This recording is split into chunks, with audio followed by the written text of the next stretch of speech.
Hi అండి, నేను మీ కేదాని. ఈరోజు వీడియోలో ఒక కప్పు బొంబాయి రవ్వతో వెరైటీగా నేను సమోసా రెసిపీని చూపించబోతున్నాను. చాలా టేస్ట్గా ఉండే ఈ రెసిపీ కోసం నేను ముందుగా ఒక కళాయిలో 1 టేబుల్ స్పూన్ అంతా ఆయిల్ వేసుకున్నాను.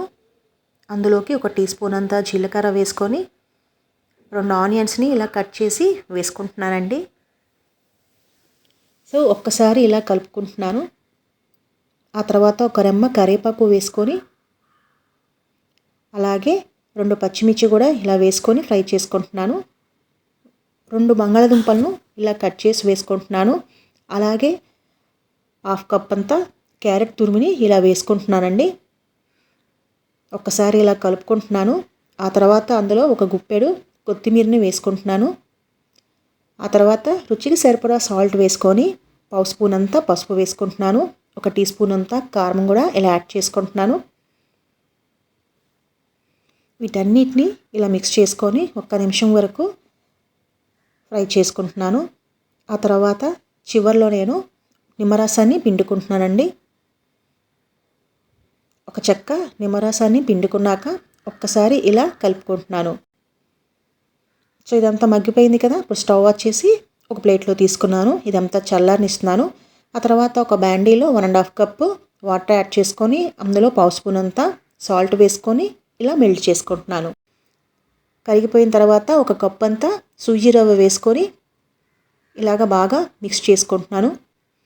సో ఈ రవ్వ అంతా బాగా దగ్గరికి అయిపోవాలండి, గట్టిగా అయిపోవాలి. సో ఇలా బాగా గట్టిగా అయిపోవాలి. ఇలా బాగా మిక్స్ చేసుకున్నాక 1 టేబుల్ స్పూన్ అంతా ఆయిల్ని యాడ్ చేసుకొని మరొకసారి కలుపుకుంటున్నాను. సో ఇప్పుడు పిండి రెడీ అయిపోయింది కదా. ఇప్పుడు నేను స్టవ్ ఆఫ్ చేసుకొని ఒక గిన్నెలో తీసుకుంటున్నాను. చల్లారనిస్తున్నానండి. చల్లారిన తర్వాత 1/2 కప్ అంతా కార్న్ఫ్లోర్ వేసుకొని ఇలా బాగా మిక్స్ చేసుకుంటున్నాను. సో ఇదంతా బాగా మిక్స్ అయిపోయింది కదా. ఇప్పుడు నేను చపాతీ పిండిలాగా రెడీ చేసేసుకున్నానండి. సో ఇప్పుడు ఈ ముద్దను నేను చేతిలో ఆయిల్ని స్ప్రెడ్ చేసుకుంటున్నాను. ఒక్కసారి ఆయిల్ని ఇలా స్ప్రెడ్ చేసుకున్నాక చక్కగా ఇలా ఉండలా చేసేసుకొని మీకు చూపిస్తున్నాను కదా, ఇలాగా ప్యాటీస్ లాగా రెడీ చేసేసుకుంటున్నాను. లోపల స్టఫింగ్ అనేది ఇలా వేసుకుంటున్నానండి. లోపల స్టఫింగ్ వేసేసుకున్నాక ఇదంతా నేను వాటర్తో ఎడ్జెస్ని ఇలా కవర్ చేసుకుంటున్నాను.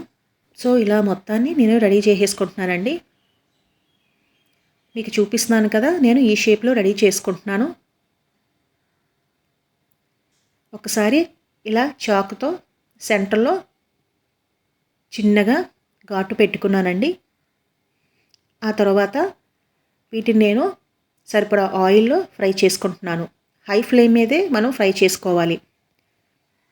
సో ఇవి చాలా టేస్ట్గా ఉంటాయండి. ఈవినింగ్ టీ టైం స్నాక్స్ రెసిపీకి కూడా చాలా బాగుంటుంది. అంతేకాదు పిల్లలైతే చాలా ఇష్టంగా తింటారు. సో ఈ వెరైటీ అయిన రెసిపీని మీరు తప్పకుండా ట్రై చేస్తారని అనుకుంటున్నాను ఫ్రెండ్స్. సో ఇప్పుడు మనకి కలర్ అనేది చేంజ్ అవుతుంది కదా.